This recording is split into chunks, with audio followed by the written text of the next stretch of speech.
Now, if I'm creative enough, I can create content that can compete with, NTV, with traditional media and traditional radio, and I have control over Who exactly. speak here. Who can come to speak, but also how to broadcast it, right?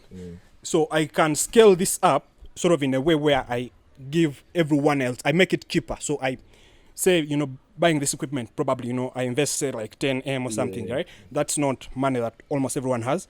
But if I can rent it out for like 1% of that, for like... Per episode, especially. Exactly, yeah. So then more people can actually have the media. All you have to do is like sort of schedule your own time, schedule your content, and do that. And then if you feel like you have what it takes to compete with TV, you don't have an excuse, right? You don't have so it's there. If you feel like you have something important to say, exactly. come and say. Like, we had some kids from university once, and they were saying, their dream from school was to be on TV.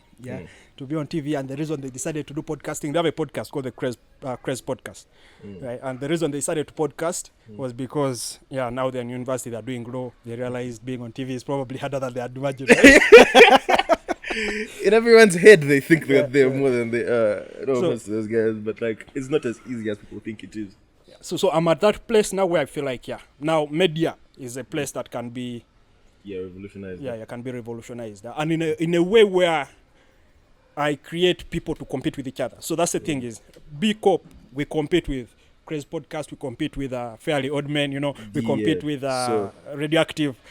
But if I have a business that helps Radioactive and Fairly Odd Men and Crazy Podcast to podcast in general, then I'm not competing with any of them, right? In a gold rush, sell shovels. Right.